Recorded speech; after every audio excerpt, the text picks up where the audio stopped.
I still remember the sound the envelope made when it slid through the mail slot. A soft, unremarkable whisper, the kind you'd never expect to append the last decade of your life. I'd been carrying laundry down the hallway, half distracted, humming without any real tune. But that whisper, something about it stopped me. Or perhaps it wasn't the sound at all. Perhaps it was simply time for the truth to approach me, whether I invited it or not. I set the laundry basket down and bent to pick up the envelope. It was cream-colored, thicker than usual mail, the kind of paper that hinted at wealth or secrecy or both. My name was printed neatly on the front. No return address. No corporate markings. Just my name, Elaine Rush. Inside, a single sheet. At first glance, it looked almost like a bank statement. My eyes drifted over the numbers before my brain allowed me to understand them. Numbers with too many commas to be real, too many zeros to make sense. And then the heading struck me like a blow. Offshore Holding Summary, Rush Family Trust. My breath caught. I sank onto the stairs, the paper trembling in my hand. My parents had told me for years that the family savings were gone, that the business had collapsed, that my inheritance had evaporated in a storm of debt and bad timing. I'd believed them, because believing them was easier than digging into the pain. But here it was, quiet, undeniable, proof that someone had been lying. The statement listed a balance I could hardly comprehend.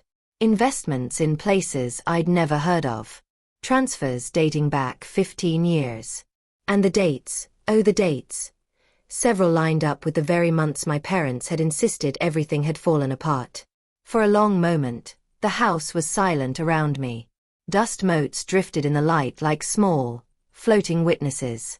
Then one thought cut through the fog. Why did they hide this from me? I felt my heartbeat in my palms.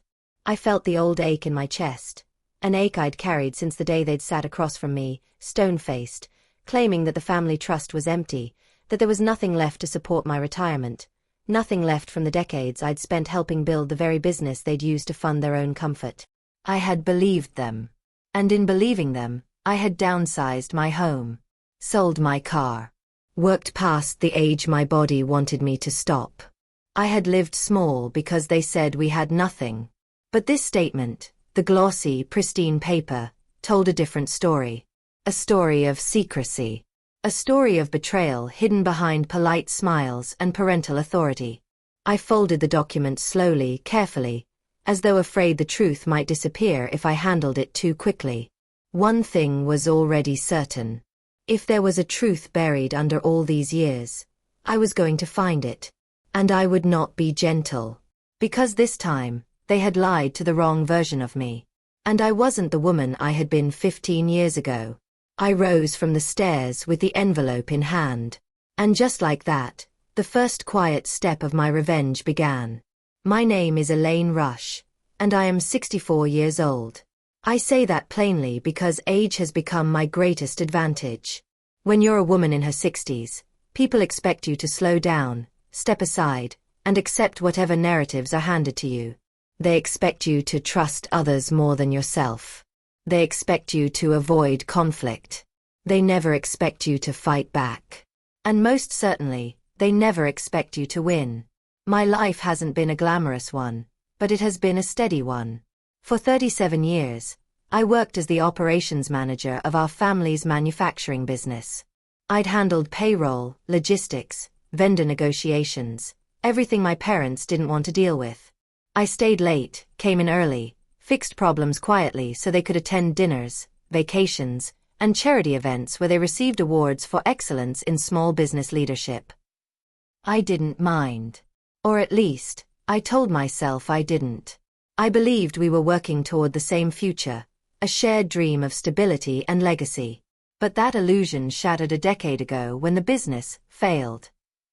Or so they claimed. I remember the day clearly. My father sitting across the dining table, his glasses low on his nose, shaking his head. My mother beside him, dabbing her eyes with a handkerchief she didn't actually need. They told me everything was gone. The trust fund established by my grandparents. The business reserves. My own retirement contributions. which they insisted had been absorbed by debt. I was 49 then, old enough to feel tired but young enough to feel responsible for cleaning up whatever mess we had supposedly fallen into. So I accepted it. I accepted their explanations, their apologies, their insistence that it was all beyond their control. But even back then, something in me had hesitated. A small, persistent voice whispering that not everything added up. But I buried the voice under obligation and loyalty. Now, at 64, that voice isn't small anymore. It is sharp, clear, articulate, and tired of being ignored. My life these days is simple. I rent a modest apartment on the east side of town. I work part-time at the local community center teaching budgeting skills to young mothers. I walk every morning. I read every night. I have lived quietly, believing quiet was my only option.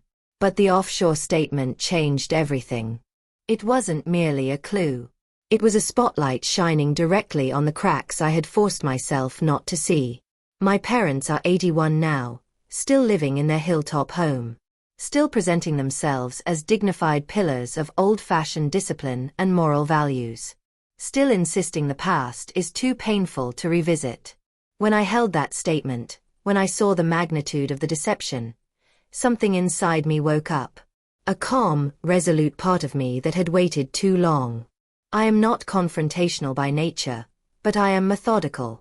I am patient. I am not impulsive, but I am precise. And I know how to document anything and everything, because I spent most of my adult life protecting the family business from consequences they never thanked me for preventing. So if my parents thought they could hide an entire fortune offshore and expect me to accept their narrative forever, they underestimated the woman I've grown into. And they underestimated what truth can do when you finally stop running from it. My parents, Harold and Marlene, raised me with a rigid philosophy. Family loyalty above personal comfort, silence above conflict, and obedience above curiosity. It wasn't a spoken rule. It was simply the atmosphere we breathed. My father, tall and commanding, had the type of presence that filled a room before he entered it. He praised strength, discipline, and image. He believed emotions were private weaknesses, and he treated vulnerability like it was contagious. My mother, graceful and immaculate, played the role of the supportive wife so perfectly it became impossible to separate her identity from the performance. She was affectionate in a distant way, always touching my cheek, always smiling, always reassuring me that everything was fine, even when nothing was. Growing up, I learned to be the mediator, the good daughter, the one who didn't cause trouble, the one who cleaned up messes quietly so that my parents could keep their reputation pristine. When I joined the family business in my 20s, it wasn't a choice, it was the expectation. My father placed me where he needed competence, and my mother encouraged me to contribute to the family's long-term success. I contributed everything. My time, my skills, my health. They contributed secrets. The business became the center of our family dynamic. Conversations revolved around what needed fixing, what needed hiding, what needed presenting. But never around what needed understanding. My father trusted me with operations but never with decisions. My mother trusted me with emotional labor but never with truth. The collapse of the business, at least as they described it, felt like a final blow. One more burden placed on me without warning. One more emotional performance I was expected to applaud. But what struck me now, looking back through the lens of betrayal, was the way they'd spoken about it.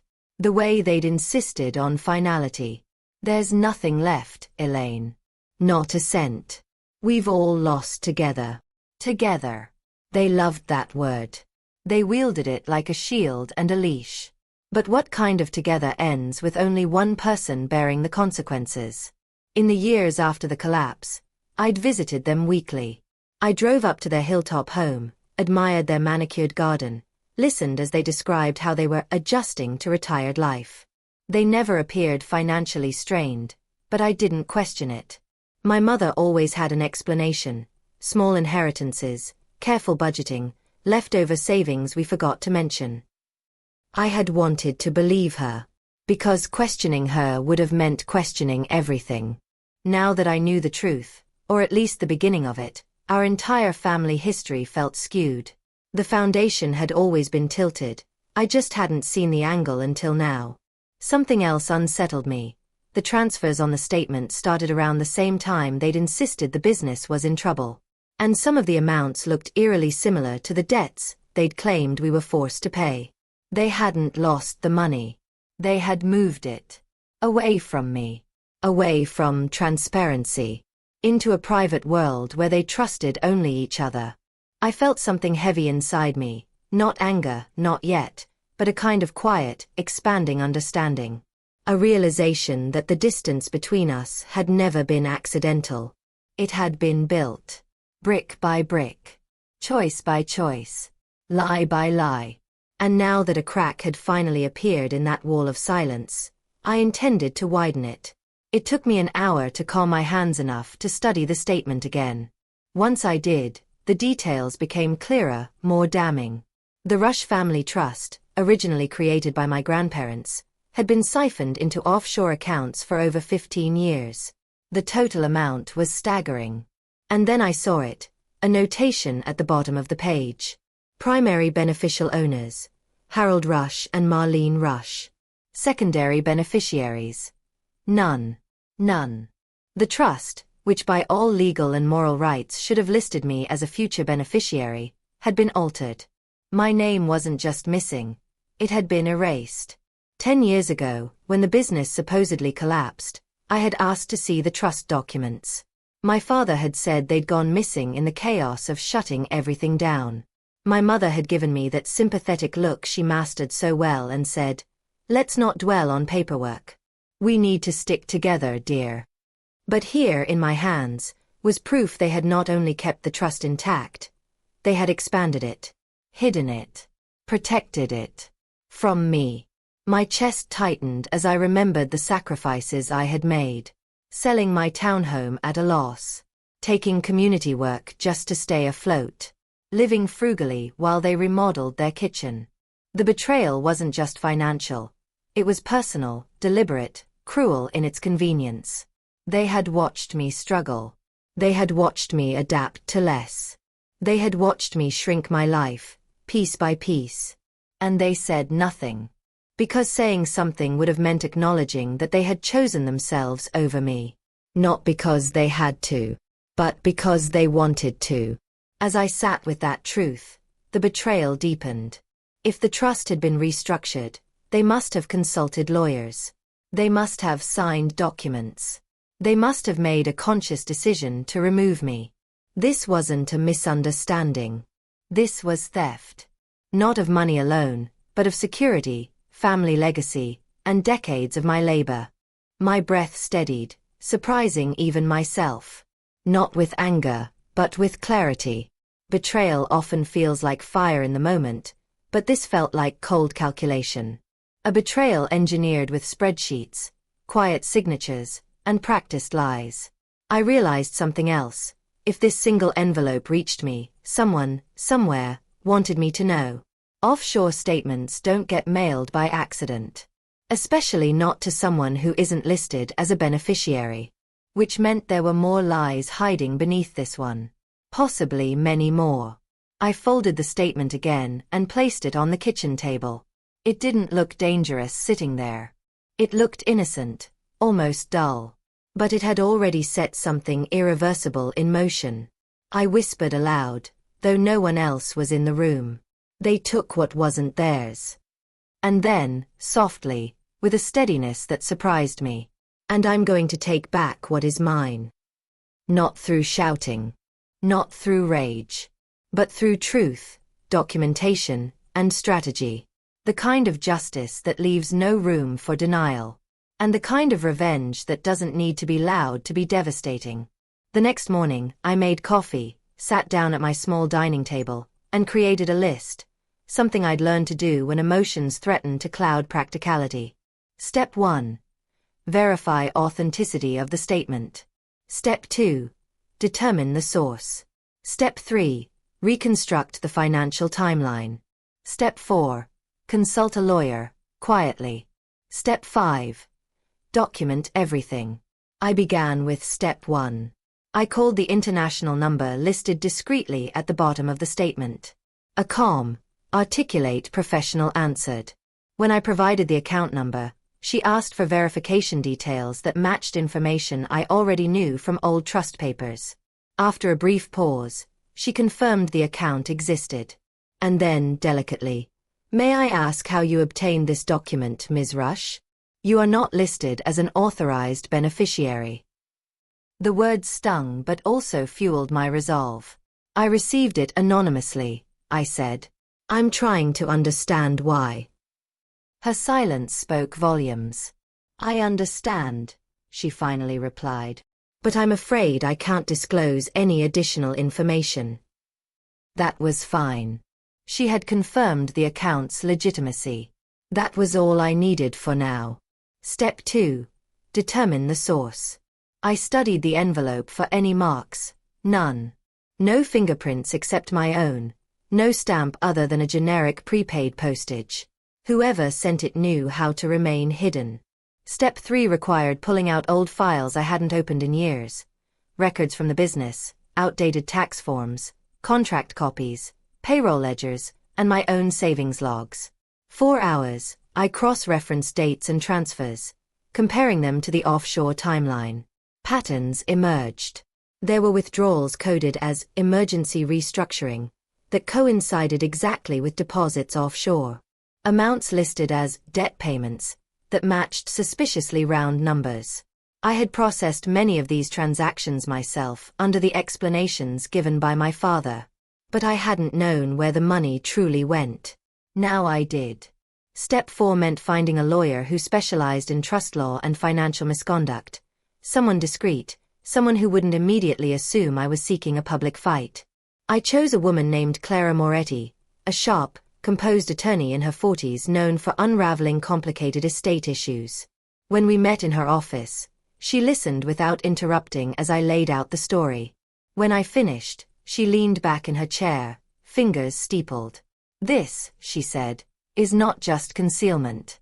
If your parents removed you as a beneficiary without proper cause or without notifying you, especially given your work in the family business, this may constitute fraudulent restructuring." The words hung in the air, heavy but validating. I handed her the statement, and she scanned it slowly. "Someone wants you to know the truth," she murmured. "And they've given you enough to start a legal claim." We discussed scenarios, risks, timelines. She explained the necessity of gathering additional evidence quietly before confronting anyone.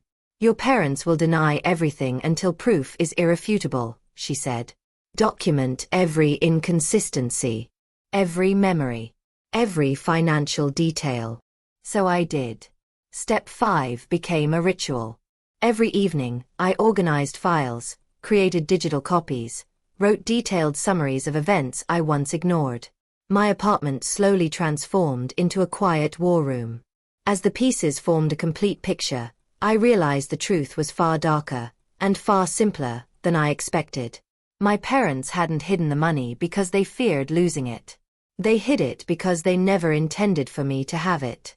And understanding that was the moment my investigation became something deeper. Something resolute. Something unstoppable. One evening, after hours of reviewing documents, I sat alone at my dining table and felt a shift. Not in the room, but in myself. A turning point, the kind that arrives with clarity rather than drama. I realized I was done being the obedient daughter who accepted whatever story she was given. I had uncovered enough evidence to understand the full picture. The trust had been restructured intentionally, methodically, and without the slightest regard for what I had sacrificed to sustain the family. I thought about the nights I'd stayed at the office past midnight. The weekends spent fixing shipping errors. The vacations I'd cancelled because the business needed me. The years I believed we were all struggling, while my parents quietly moved money overseas. Anger didn't fuel me. It clarified me. I wasn't out to destroy them. That wasn't who I was. But I was done allowing lies to shape my life. The next morning, I returned to Clara's office with a thick binder of documented evidence. She examined it carefully, page by page. When she finished, She closed the binder slowly. "Elaine," she said, "you have grounds for full legal action. Not just inquiry. You can challenge the trust restructuring, demand a complete forensic audit, and file for recovery of diverted funds." "I don't want revenge through chaos," I replied. "I want truth. And I want accountability." Quietly. Clara nodded. "Then we proceed strategically. No confrontation until the groundwork is complete." For the first time in years, I felt something like strength settling back into my bones. A few days later, I made the most difficult decision of the entire process. I stopped visiting my parents. Not out of spite, but out of necessity. Every lie they told me for the past decade suddenly felt like a weight I no longer needed to carry. I needed distance, clarity, boundaries. Their calls came at first, polite inquiries about my absence. Then voicemails tinged with guilt, then irritation, then silence.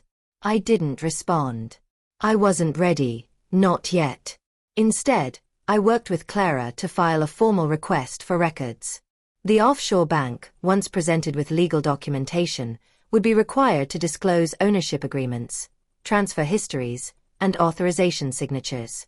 As we built the case, something remarkable happened. I began to sleep more deeply. I walked with more ease. I felt taller somehow, as though reclaiming my past had straightened my entire spine. One evening, I sat on my balcony watching the sun set over the rooftops. I thought about the woman I had been, the dutiful daughter, the silent worker, the emotional caretaker. And I thought about the woman I had become, 64, self-possessed, unafraid of truth. That was the moment I decided, fully and without hesitation, to fight back. Not out of vengeance, but out of self-respect. I wasn't just reclaiming money. I was reclaiming myself. The downfall didn't happen with shouting. It didn't happen in a courtroom. It didn't even happen in a dramatic confrontation. It happened quietly, silently, inevitably, like a tide rising beneath a house built too close to the shore. It began with a letter. To my parents, from Clara. A formal notice requesting their legal cooperation in the trust investigation. It was firm, professional, and indisputably clear. I didn't see their faces when they opened it, but I can imagine the shock. For the first time in their carefully curated lives, they were being held accountable by someone they never expected to challenge them. Hours later, my phone rang. My father's number. I didn't answer. Then my mother called. Then again. A voicemail followed, her voice trembling with something between fear and indignation. "Elaine, I don't understand what this is about. There must be some mistake. Call us immediately."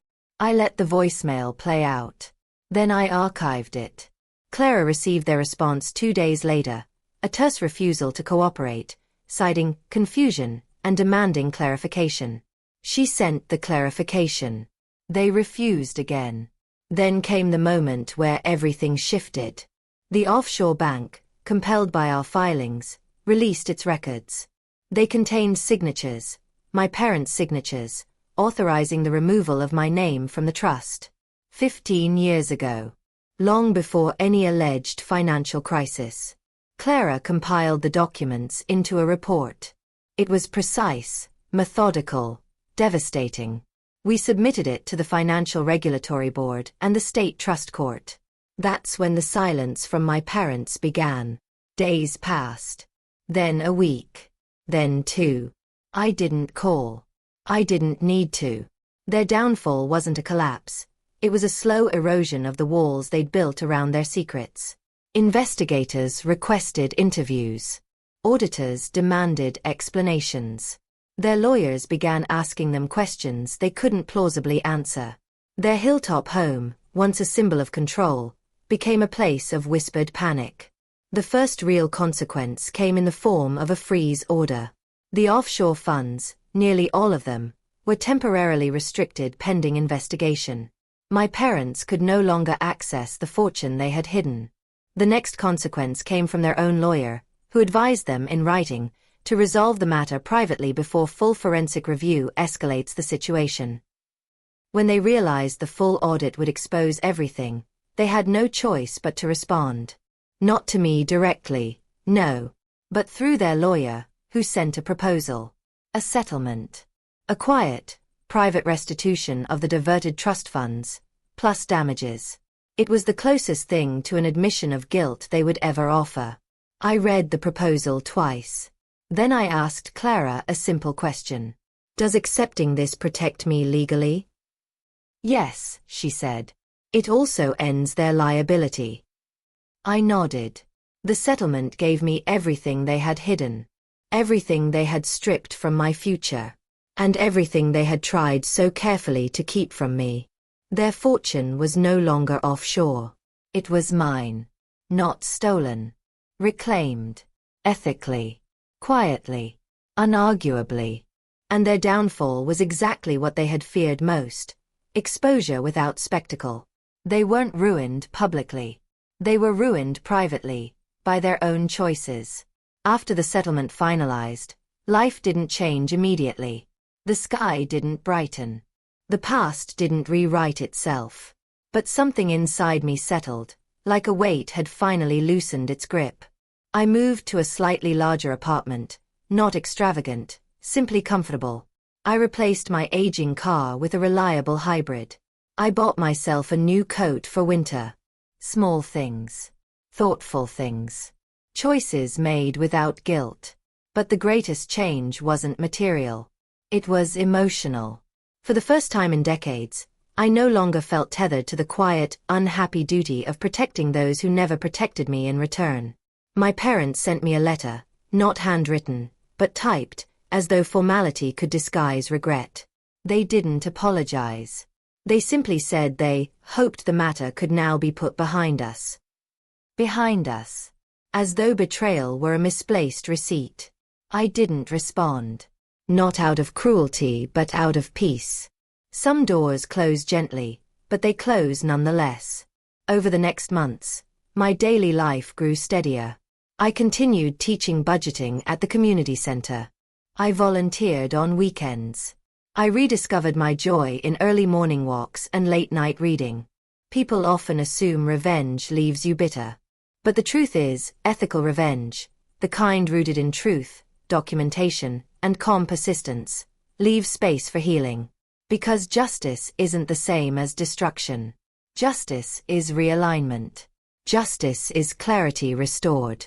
Justice is standing tall after years of being told to shrink. When the Financial Review Board later concluded its audit, my parents received a formal reprimand for misconduct. Not criminal charges, but enough to bar them from serving on any charitable financial boards, something they had long prided themselves on. It was a consequence perfectly tailored to their values, a quiet tarnish on the pristine image they had spent a lifetime constructing. I didn't celebrate it. I simply acknowledged it as the natural outcome of truth. In the quiet of my new home, I sometimes thought about the girl I had been, the woman who had given so much without expecting anything in return. I wished I could sit beside her, take her hand, and tell her, "You deserved honesty. You deserved respect. You deserved a seat at the table, not a story crafted to keep you out of the room." But I can't change the past. What I can change, and what I have changed, is the story from here forward. And that is enough. Looking back now, I understand something I didn't grasp when that first envelope arrived. Betrayal is rarely a single moment. It is a series of choices made quietly in rooms where you are not invited. But truth has a way of finding its path, even through locked doors and sealed envelopes.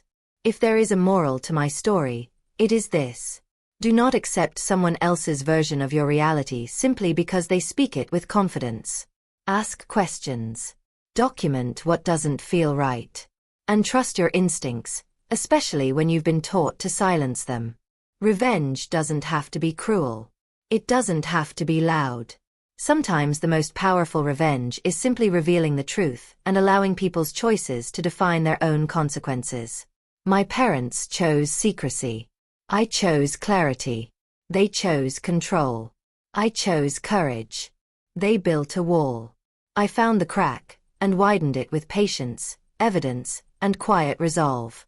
And in doing so, I reclaimed not only what was taken from me, but also the woman I had lost somewhere along the way. I tell my story now for one reason, so someone listening, someone who feels dismissed, overlooked, or lied to, knows that age is not a barrier to justice. It is a strength, a vantage point, a source of wisdom. At 64, I did not reinvent myself. I simply remembered myself. And perhaps that is the greatest revenge of all.